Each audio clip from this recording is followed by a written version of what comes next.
HP chunking on the bars? What do you mean by the HP chunking on the bars? Like, the fact that they have that? To be honest with you, boss armor usually sucks, but I'm really happy with how they did it in this game. Where, if you do... oddly enough, I was thinking about this on my walk yesterday. When I was just out, and I was thinking about people mentioning... Because I think Officer mentioned it's just really difficult to catch on endless mode. And it makes it difficult to, like, get anything done, especially with all of the chips.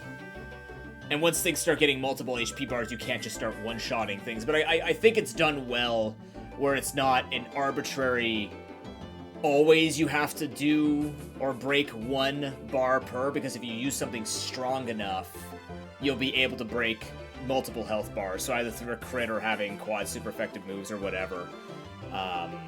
Plus, there are other moves, Leech Seed, Super Fang, that don't care about those things, and they have utility to sort of cheat those health bars. I think if you are looking at 5 or more health bars, or when you're looking at how many health bars the Pokemon has, and you start to think to yourself, man, this is just getting unfair, I think you're at a point in a run where it's supposed to be that unfair. The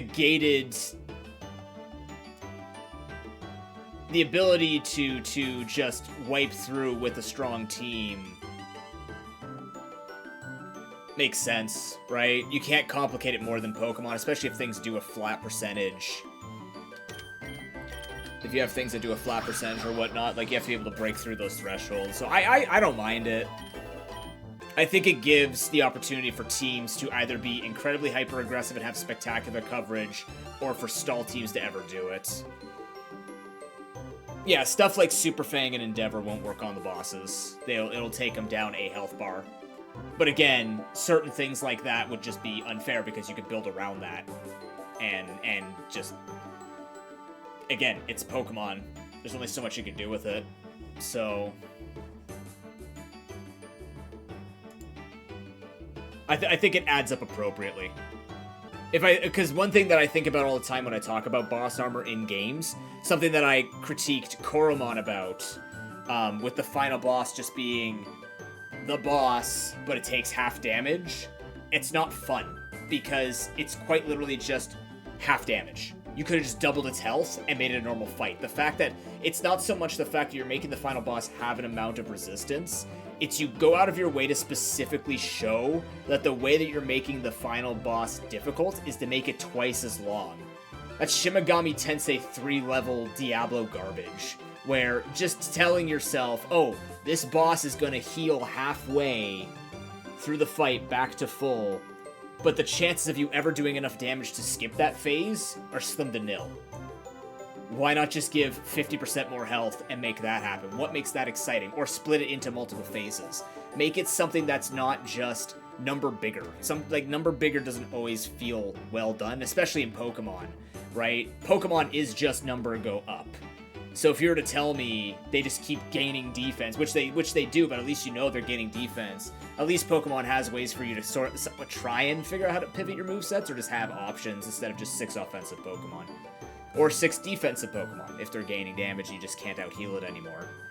But when I see people talk about Endless, or when they talk for Endless, unless you're doing something incredibly optimally, or you have something very, very overpowered, like you have a strong legendary with a ridiculous moveset, you've set up to +6, you're just killing everything.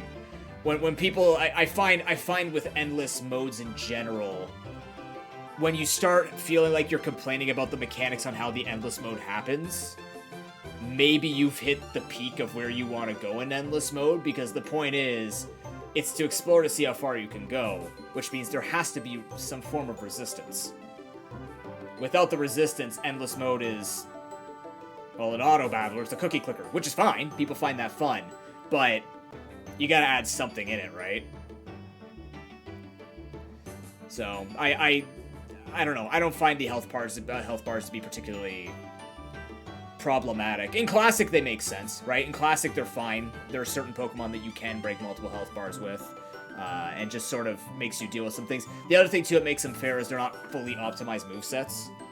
So, you don't have to worry about a Rayquaza with 3 health bars or 3 segments having TMs and all these optimums. Like, it's got a Dragon move and a Flying move and Thrash, right? So there's a lot of ways for you to resist the base movesets. If you built it with proper movesets, it would be really goddamn hard and nigh unlikely for you to be able to appropriately answer that health gating.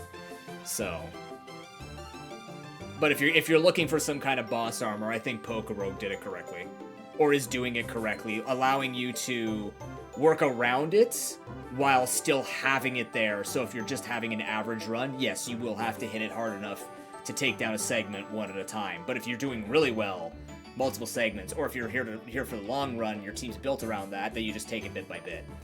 Again, it's Pokemon. It's only going to go as far as Pokemon mechanics go without you actually overhauling the mechanics.